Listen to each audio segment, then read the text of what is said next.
Looking for some choice flex plays and deep sleepers you can think about during this big bye week? And how about our PrizePicks picks of the week?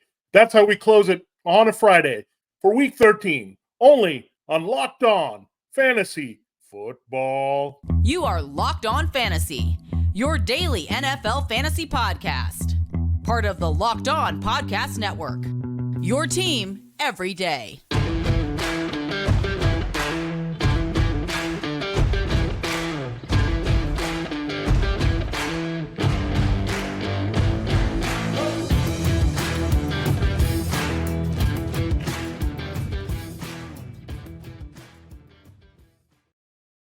Greetings, everyone, and welcome to another edition of the Locked On Fantasy Football Podcast. We're your destination to become the smartest fantasy football player in the league. We're part of Locked On Podcast Network, your team every day, your fantasy football team every day. I'm one of your co-hosts, Vinnie Iyer. When I'm not doing this, I'm writing about NFL, fantasy, and betting for sportingnews.com. Hey, I'm Michelle Magdziuk, researcher at NFL Network and fantasy analyst at NFL.com. All right, Michelle, we are wrapping up our Week 13 analysis. Who knew there was going to be that many points on a Thursday night game? So essentially, if you started everyone except for maybe Tyler Lockett, you were very happy with the results of last night's game. So just a crazy shootout there. Everyone did what they were supposed to do. If you hit all the over props, you probably cashed in really nicely. It was basically everyone is over except for Tyler Lockett. So great game, DK Metcalf and Dak Prescott. What can we say? That's what we want to start the week. Hopefully the points will keep coming here on the weekend. We'll look at some plays there that could have some really good value there, whether we're looking at flex spots there that you could look at in deeper leagues, then look real deep with some sleepers that you should consider this week. Take some shots on if you're desperate. A little bit risky. And then, of course, our PrizePicks picks of the week. We'll each make three here that you should go with them more or less with their PrizePicks projections. Before we do that, this episode is brought to you by Game Time. Download the Game Time app, create an account, use the code LOCKNFL for $20 off your first purchase. Last minute tickets, lowest price guaranteed, only at Game Time. All right, Michelle, let's dive right in, and we'll end on a high note here on this Week 13 analysis. Give me your three flex play options of the week that you're really targeting in a lot of leagues. Yeah, so if you're anything like me and in your league, you were up against Dak Prescott, CeeDee Lamb, and DK Metcalf. Yes, all three of those guys are against me. So I'm down about 90-0 to start the week. Really fun way to start. You need a lot of upside, right? So these are three guys that I think offer a ton of upside this week. One being Josh Downs, the wide receiver for the Colts, going up against the Titans. He's been dealing with a knee injury, but after their bye week, he looked good to go, right? He was back on the field for his normal snap count. He had 13 targets. And the Titans are a really bad secondary right now. I mean, they've been allowing a ton of points to wide receivers all year long, but without Kevin Byard there, since they traded their safety away, it's only gotten worse over the last 4 weeks. 22 points to Deontay Johnson, 26 points to Mike Evans, 31 points to Calvin Ridley. So I think Josh Downs is a fantastic play. Obviously, Michael Pittman Jr. is a really great play as well this week. And then for my other two, it's running backs. Devin Singletary versus the Broncos. You can't find a better matchup than a running back against the Broncos. It's absolutely fantastic. And Devin Singletary is the man you want in this Texans backfield. Not worried that he only had 6 carries last week. What's actually really great to see is that, well, if they want it just to be a passing game, well, he had 6 targets, or actually 7 targets, 6 receptions. So really nice to see there. The 2 weeks prior, running back 3, running back 4, super high upside in this matchup. And then last, Jaylen Warren, Steelers running back for the Cardinals. I'm a really big fan of Najee Harris this week. I think he gets into the end zone. I think he has a nice game as well. But we're talking about a guy that can also have the same, amount of points as Najee Harris, or even have more upside than him. It is Jaylen Warren. They're sharing the backfield with him, but the Cardinals are allowing the second most fantasy points to running backs this season. He had a down week last week. I just really chalk it up to the fumble early on. He didn't get as much usage after that for a little bit, and then they, allowed him to come back in a little bit later in the game. Just didn't really do his thing last week, but I think he gets it done in this matchup. Yeah, I really love the Singletary pick. I mean, that's awesome that he's going to have a rebound game here. He's going to give the production he did 2 weeks prior there, the Bengals game. I don't think it'll be quite that way. I mean, that was an outstanding game, but you can definitely get it done against the Broncos. Josh Downs, I also think, not having Jonathan Taylor out there maybe prompts them to pass a little bit more. Zach Moss will still get his, but they need some big plays, right? And Josh Downs can provide that. So I like that. This is what I'm hoping for in the Steelers game, Michelle. I want Jaylen Warren to score. I want Najee Harris to score. And I want Kenny Pickett to throw 2 touchdown passes. So I want them to score at least 28 points this week. Turn those 400 They plus haven't yards. done it yet this year. Yeah. So this is the week I think we're going to see the Steelers offense. Everyone's going to be, are the Steelers a team to beat in the AFC all of a sudden with an offense or something's going to come out, right? We know that. That's going to be a little bit of a narrative that follows this Cardinals game before they get into the matchup, right, against the Patriots on Thursday. So you're going to hear a lot of Steelers hype coming out this week. Now, why I say that, I want George Pickens to come through as a flex play this week. I am just closing my eyes, Michelle, and you should do this too as a Steelers fan, that I can see a long touchdown. I'm not going to say it's going to be a carbon copy of Geno Smith to DK Metcalf, but it could be that he's just going to get behind the entire Cardinals defense and go nuts, and they're going to be happy. Look, it's championship week. Georgia's playing. Pickens is going to be pumped up. He's going to make a big play here. So I love it this week. Get all your Steelers in your lineup, the bottom line. I think it's going to be fine. Look, I faded Deontay Johnson, but could I see him having a great game? Of course I can. This is just so good, a matchup at home against the lowly Cardinals defense that can do anything. Now, Juwan Johnson, this is an interesting flex play, right? But if you had Taysom Hill and you have Juwan Johnson or something weird, you could put in Juwan Johnson because essentially he's going to work a little bit like a wide receiver this week. It looks like Chris Olave has a chance to play, but we know Rashid Shaheed is not looking good. Michael Thomas is out there. You're going to have to spread around the targets. The Lions do give it up to the tight end. They allowed Tucker Kraft to score in a fill-in role for Luke Musgrave last time. So Juwan Johnson, great guy that you can put in your flex if you have some tight end depth, right? Maybe you picked him up and you have another tight end you could play, say a Dalton Schultz, and you just added him for some depth. This is a week that you could play him with the wide receiver shortage and the buys. And then my last guy, this is a bit of a leap of faith, but I'm going with his style of running. Now, A.J. Dillon is very similar to Josh Jacobs, right? He's kind of a physical power runner. And the Chiefs actually have trouble with these type of backs more so than they're okay with the quick backs, right? They have a lot of speed and their linebacker core. They did that on purpose so they could cover a little bit better. But if you can pound it a little bit on the Chiefs, wear them down, and it looks like Aaron Jones is going to be a no-go again, A.J. Dillon's going to get volume. And look, he always comes through in a matchup where we least think he's going to do something, right? And this is that matchup where I think, okay, they're got to run the ball. It's Monday night. He's going to be a bit fired up as well. So look, the Chiefs, again, you can run on them. It's just a matter of sticking with it. I think you have to, if you're the Packers, to take pressure off Jordan Love in this game. So I see A.J. Dillon. He probably gets a cheap score at some point when they have some garbage time. So I see actually a sneaky good game for him this week. It's a little bit of leap of faith, but I'm going in that direction if you're desperate. And look, he's a starting running back, right? And you could do a lot worse this week. I don't know if you could do a lot worse, right? Like, I really, really never want to play AJ Dillon. He's had the chance to have the backfield to himself. This matchup is fine, right? It really is. It's a fine matchup. The thing is, he's had a ton of volume in games before. Never has scored more than 13 fantasy points in a game this year in full PPR. Like, the highest scoring format you basically are going to play in, and he still can't even do it. Like, there's just no upside with him, right? So if you need just someone to plug in that gets you 10, 13 points max, and you're just like, I need that, then fine. But I never really high on him. Love the Juwan Johnson pick. I actually have to play him because I have TJ Hawkinson and quite a bit of my league. So Juwan Johnson is my backup here that I'll be filling in this week. So I hope he goes off.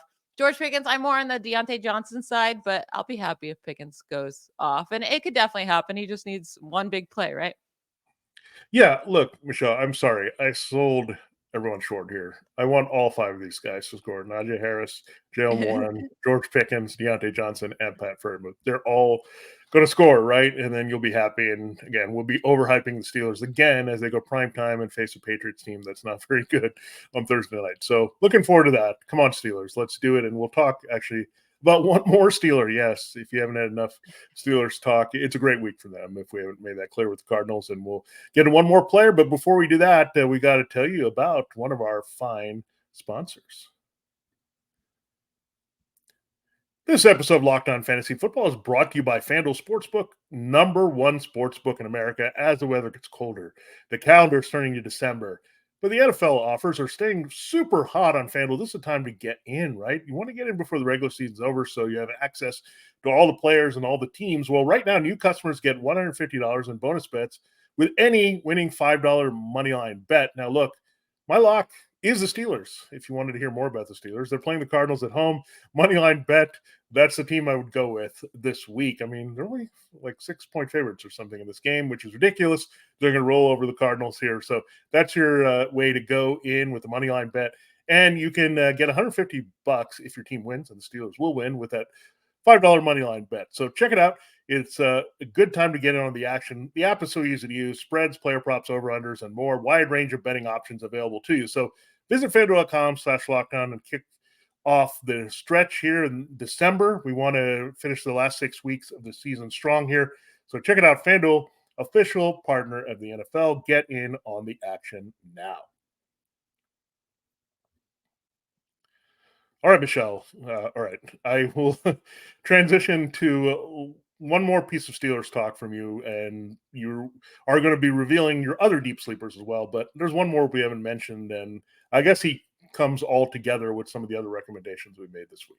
Yeah, so I think we talked about this a little bit earlier this week in our quarterback ranking show, but Kenny Pickett is a viable start this week. I've never said that before, right? Throughout his entire career in any week, I've never said that. And I may never say it again. We'll see what happens this week. But I was encouraged by what I saw last week without Matt Canada. He had a not career high, but season high, 278 passing yards. It was just the second game in his career, though, with 275 passing touchdowns. So, and I like that he was taking a lot of deep shots and over the middle, and he had 6 completions of 15 plus yards. They were averaging just 3 completions of 15 plus yards per game prior to that the rest of the season. So, like, everything seemed open up. Nothing seemed as hard as it was when Matt Canada was there. Like, that was really promising. Love this matchup. The Cardinals defense were surprisingly started pretty strong. We're a bit stingy against quarterbacks, but not anymore, right? Cardinals allowed 4 touchdowns to Stafford last week. Stafford never threw 4 touchdowns in a game this season, right? Like, he was throwing maybe 1 each game and rarely 2. So that was promising to see. The week prior to that, Stroud had over 336 yards, 2 touchdowns. The week before that, Ritter and Heineke combined for 18 points. Like, those quarterbacks are pointless. The week before that, Deshaun Watson had one of the better games of his season, or one of the better games he's had with the Browns. So I like this matchup a lot for Kenny Pickett. I'm going to trust him. I have him ranked at like quarterback 13. So don't get crazy. But if you need a 1-week buy fill in, I think he's a viable option. And then my other 2 guys are wide receivers. First up, it's going to be Panthers rookie wide receiver Jonathan Mingo at the Buccaneers. Again, this is a deep shot. I'm not saying you have to start him, but if you need a bye week fill in off the waivers, I do think he has a solid chance to put up a career game here. Last week was his highest fantasy performance of the season. Wide receiver 39, led the team with 60 receiving yards, 4 receptions, 6 targets. He's always on the field for 90+% of the time. So at least he's on the field. He's going to have the opportunities with a new coaching staff and play caller. We'll see what happens. But I love this matchup against the Buccaneers, who are just giving up so many fantasy points to wide receivers right now because their secondary is demolished. So really like Jonathan Mingo this week. And then lastly, it's Curtis Samuel, Commanders wide receiver, against the Dolphins. Listen, it's never exciting to play Curtis Samuel. I get that, right? But Terry McLaurin, Jahan Dotson, they're going to see a lot of Jaylen Ramsey or Xavier Howard, right? And where's Sam Howell going to go? Because he's going to pass 1 gazillion times in this matchup because the Dolphins are going to destroy that Commanders secondary and put up so many points. And I think his go-to man is going to be Curtis Samuel. We saw it last week against the Cowboys. 12 targets, 9 receptions, 100 yards, especially if you're in a PPR league. Curtis Samuel, I think, is super safe. And then last week, he also showed you he has a high ceiling as well. Yeah, I like the Mingo call. I'm going to have to play him in the league this week, full disclosure, because look, I have some guys that are hurt, and I need Mingo. And look, as wide receiver 3, I'll play him, right? It's unfortunately maybe coming at Adam Thielen's expense a little bit, but it is a good matchup, okay matchup for Thielen, but it's a really good one for Mingo on the outside. I think you'll probably get Carlton Davis, who has not been very good. He's been kind of up and down throughout his entire career. Curtis Samuel's going to get Kader Kuhu, and that's a lot better than those 2 guys you mentioned, Howard and Ramsey. And then I'm going to amend my Steelers pick here. I'm going to say Harris scores, Warren scores, the three receivers, well, the two receivers and the tight end scores, and Kenny Pickett gets it done on the ground too. He gets one running Oh in. my So goodness, 7 touchdowns. You're right. okay, something like that. Anyway, maybe Pickett will have one on the ground and one to one of those winners, something like that. But I think they're going to score more than 30 points. I'll give you that this week. So Kenny Pickett, I love that play. Now I'm going to go to some deep sleepers here on my side that you're going to look at. And look, I'm not sure about Devin Achan. I don't know how healthy this guy is. I think he's not. And why would they rush him back, right? They're playing the Commanders this week. I mean, come on. I mean, Tyreek Hill and Jaylen Waddle are going to just destroy the Commanders. They're going to have a lead. They're going to run Raheem Mostert, but they're also going to run Jeff Wilson Jr. I could see this game very similarly playing out like the Jets game, right? Where Wilson gets some garbage looks here, as well as the receptions, right? He was pretty involved in the receiver. And if Chan is not there, they're going to have to use him a little bit, right, to complement Mostert in that role. So again, he's basically their third option if you think about it in the passing game, because they don't really throw Durham Smythe. They don't really have a third wide receiver. So I really like Jeff Wilson Jr. If we're in fact Achan is out, and look, I don't know. Achan, I don't know what his real health is. So I mean, but Wilson has been solid in this offense before when healthy. Now, here's a guy based on a potential injury this week. Amari Cooper could be missing the game. And I just thought about something, Michelle. Where did Joe Flacco come from? He came from the Jets. That's where he played last year. Where did Elijah Moore come from? He came from the Jets. So who's he going to look to a lot?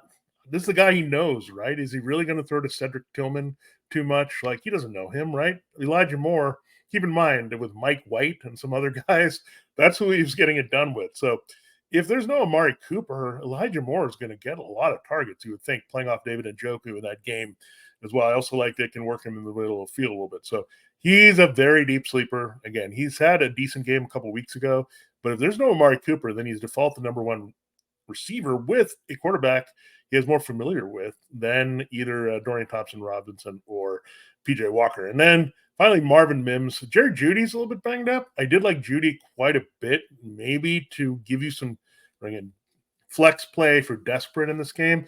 But they've said they want to unlock Marvin Mims. When is this going to happen? I mean, Sean Payton says this every week. And it's probably going to happen in 2024 when they don't re-sign Jeudy or whatever. But look, he's from Texas, and I think this is underrated, right? I think I didn't think about that with Jackson Smith-Njigba.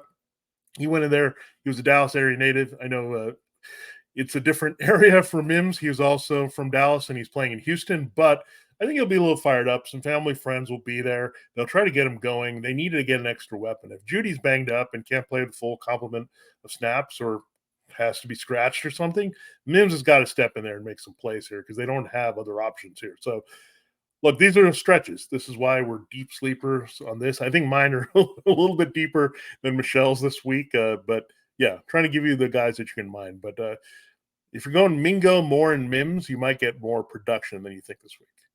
Yeah, I don't mind. I like the Elijah Moore pick, especially if I really only like it if Joe Flacco is the quarterback, right? Because just off the top of my head, I may be making this up, but I believe Elijah Moore's best game in his career have come with Joe Flacco. Now you can fact check me on that. I don't have that information on me, but this is just what I'm remembering because I used to love Elijah Moore during his rookie season.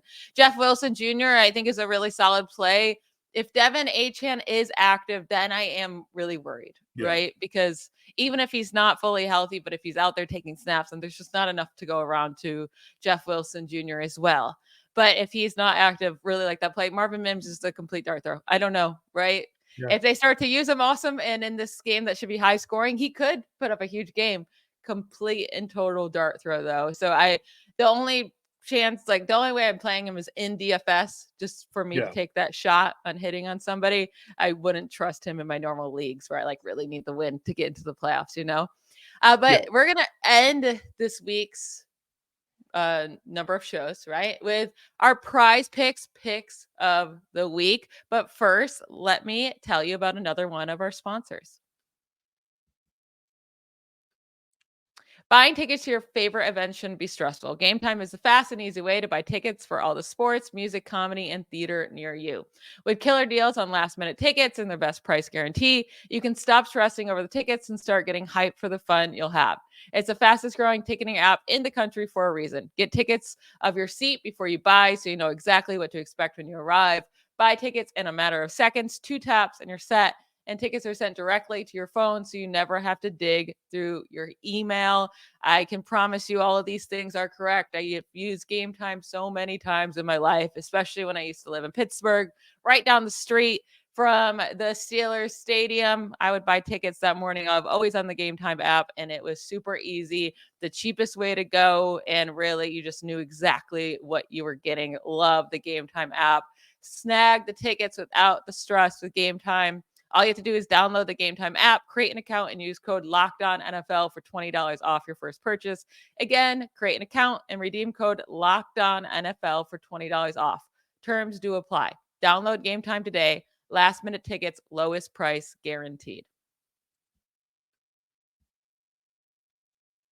All right, let's get into our PrizePicks picks of the week. Now, if you don't know what PrizePicks is, it's a daily fantasy app. So just if you don't have it, download the PrizePicks app, create an account, use our promo code Locked On, and join us in our PrizePicks picks of the week, and we can all win money together. Vinny, what are your top 3 favorite picks this week?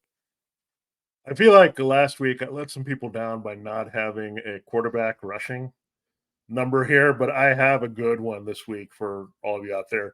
It is Trevor Lawrence. His number is the projection is set at 11.5.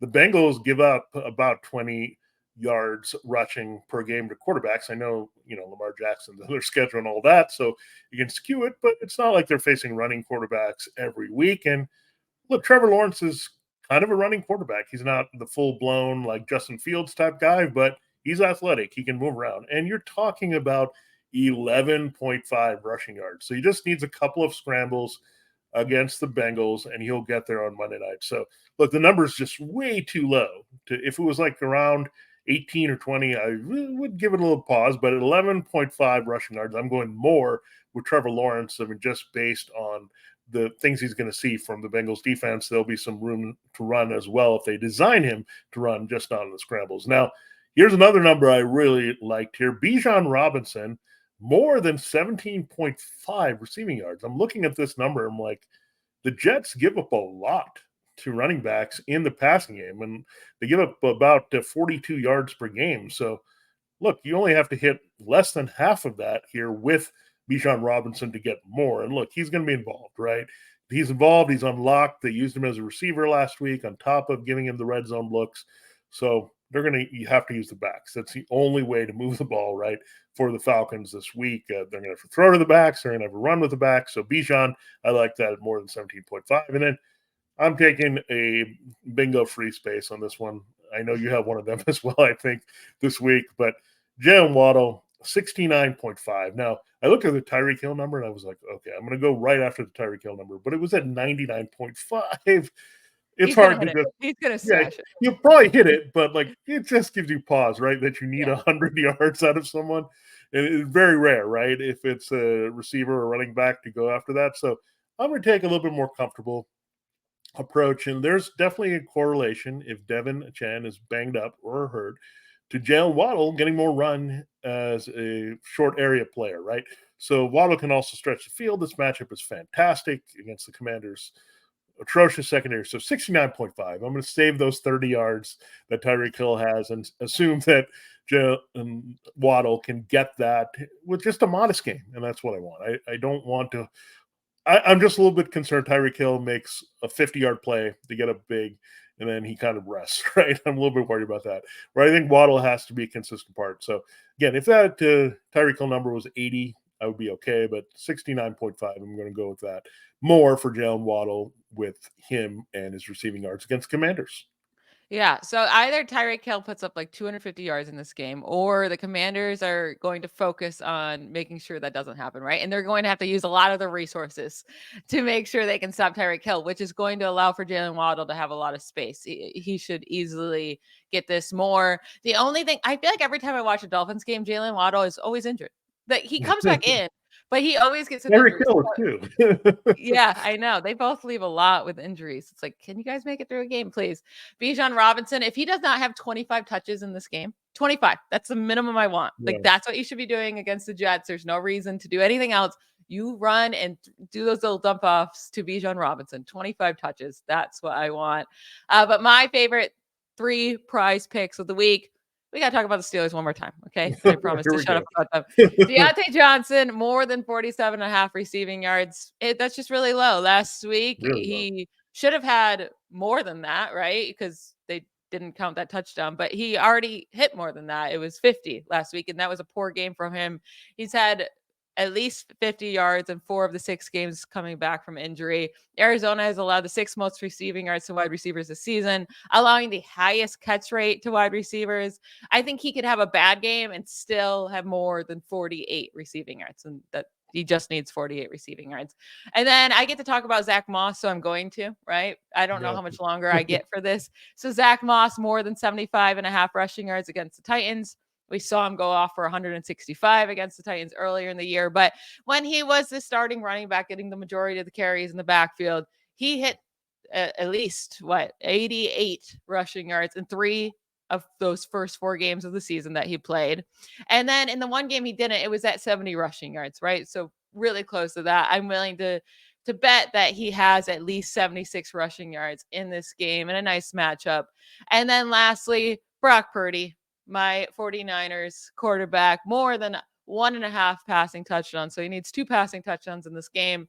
He's had 3 passing touchdowns in 2 of the last 3 weeks. And the Eagles are allowing the 2nd most passing touchdowns in the NFL behind only the Commanders. So really nice matchup for him. As long as Debo doesn't steal a bunch of rushing touchdowns, like CMC can steal a rushing touchdown, that's fine. But we also, like last week, it was 2 Christian McCaffrey rushing, 1 Debo. That's too many. We can't have 3 rushing touchdowns. But as long as that doesn't happen, Brock Purdy should easily have 2 passing touchdowns in this matchup. Yeah, and the Eagles are really hard to run on, so I love that pick. I mean, McCaffrey, I think if he scores, is going to be on a short pass from Purdy, which would be great because you know he's going to get one more. And Moss, I mean, that was your free space, and you've got to take it this week, not just there, but in seasonal leagues and DFS, just take the free space. Like, just enjoy it. It's just unfortunate for John Taylor managers, but enjoy that. And look, Deontay Johnson. Look, this is a good place to end, right, Michelle? The Steelers are going off this week, so enjoy that. The 49ers are going off. The Eagles should be doing well. So a lot of your big-name assets, at least I think you'll see some big games, right? You might be missing some names out of your lineup, but I think some of these guys that are active for these better teams that are going to score are going to put up some big games. That's going to help your lineup as well this week. So love those picks. It'll be fun. Go and check it out on PrizePicks and get in on the action yourself. Again, I'm excited to play them later in the year as you have more data points and things that you can look at. So that's also a lot of fun here. What's also fun is that you can check out the first ever National Sports 24/7 streaming channel on YouTube from Locked On. Locked On Sports Today is here for you 24/7, covering the top sports stories of the day with the local experts of Locked On, plus the national shows covering every league. Go to Locked On Sports Today on YouTube and subscribe to the first ever National Sports 24/7 streaming channel. That wraps up our Week 13 analysis here as we go into the Sunday and Monday games for Locked On Fantasy Football. This has been Vinnie Iyer. And I'm Michelle Magdziuk. Bye, y'all.